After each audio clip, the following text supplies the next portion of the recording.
Bertukar juadah sesama penguatkuasa maritim menjadi acara istimewa mengharungi kepenatan berpuasa di bulan Ramadan. Bersama-sama mengharungi gelora di lautan dan menjadi mata-mata kepada kedaulatan perairan negara daripada pencerobohan buat pendatang asing. Tentera Laut Diraja Malaysia dan Agensi Penguatkuasaan Maritim Malaysia mempunyai agenda tersendiri bagi memastikan anak-anak kapal terus bersemangat ketika operasi. Ikuti laporan disediakan wartawan Zanariah Norzin bersama jurukamera Fazril Amirul Azali yang berpeluang mengikuti Op Benteng National Task Force atau NTF di perairan Sektor 5 Selat Melaka baru-baru ini.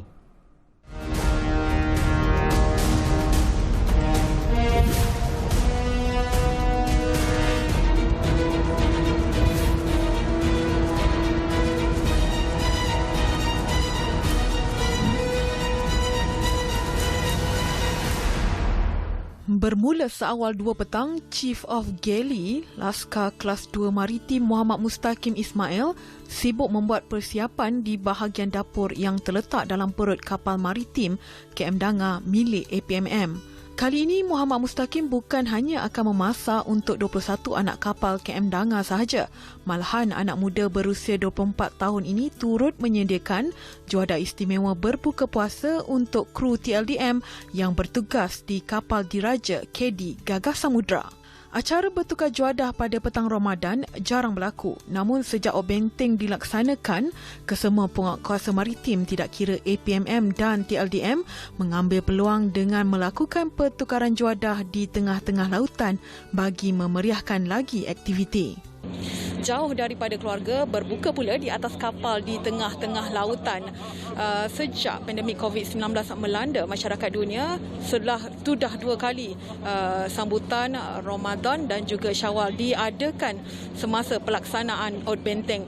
Dan acara pada ketika ini yang dapat anda saksikan adalah pertukaran juadah yang dilakukan di antara komuniti maritim di antara Tentera Laut Diraja Malaysia dan juga Agensi Penguatkuasaan Maritim Malaysia. Berpuasa di atas kapal sudah menjadi kebiasaan kepada petugas armada di lautan.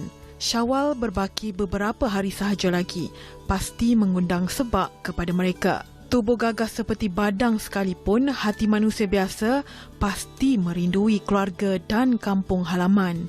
Bagi Pegawai Warren 1 Maritim, Yusof Latif, dirinya bersama rakan-rakan yang lain sudah sebati menyambut ketibaan Aidilfitri di atas kapal. Perasaan tu mula-mula tu, pada mula-mulanya dulu sebelum Covid ni, kita agak terasa iba je lah pasal tinggalkan keluarga.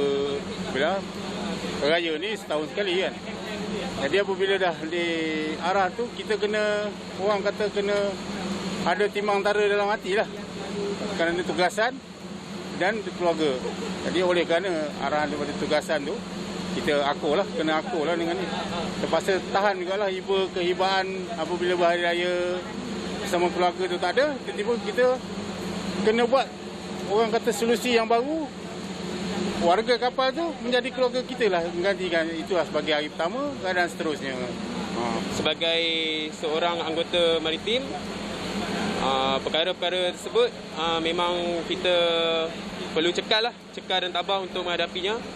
Dan dalam masa yang sama, pada zaman penularan COVID-19 ni, kami tak terlepas untuk melakukan operasi-operasi bagi menjaga perairan negara dan memperkasakan undang-undang di lautan serta kawasan yang dipertanggungjawabkan. Pada Op Benteng yang saya dan jurukamera sertai kali ini turut berpeluang menemui anak-anak kapal TLDM yang bertugas di KD Gagah Samudra. Tahun kedua berpuasa dan bakal menyambut Aidilfitri tanpa keluarga di sisi, ia tidak sesekalipun mematahkan semangat buat Lieutenant Dia Farah Idayo Azizi untuk beliau bertugas di Lautan Biru. Menurutnya, pengalaman ini menjadi titik permulaan kepada dirinya dan rakan-rakan seusia untuk menempuh lebih banyak cabaran pada masa hadapan. Kalau rindu, rasanya semua orang rindu. Memang sedih raya pertama, tapi itulah pengalaman yang rasanya kita boleh cerita dekat semua orang nanti.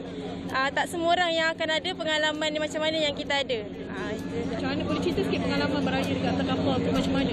Bonding, saya tak boleh bonding yang kita ada dekat atas kapal ni, kita tak boleh dapat dekat luar sana. Macam duduk dekat base, beza sangat dengan kapal. Kat kapal ni kita hari-hari jumpa orang yang sama, muka yang sama, rasa macam keluarga. Tapi bila dekat base, tak dapatlah rasa bonding macam ni.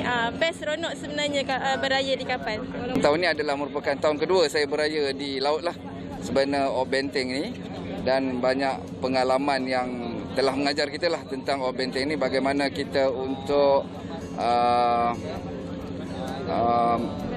beraya di perantauan dan meninggalkan keluarga tercinta lah. Tapi oleh kerana pengorbanan untuk negara, tugas ini terpaksa kita galas dengan sebaik-baiknya. NTF menggabungkan 19 agensi penguatkuasaan dan pasukan keselamatan di bawah satu bumbung untuk memperkukuhkan kawalan sempadan negara melalui Ot Benteng daripada dibolosi pendatang asing tanpa izin dalam usaha mengekang jenayah rentas sempadan. Untuk operasi kali ini, komponen maritim yang terdiri daripada TLDM dan APMM memfokuskan sektor 5 iaitu di perairan Selangor yang meliputi zon maritim Malaysia bermula dari perairan Sepang hingga perairan Sabak Bernam.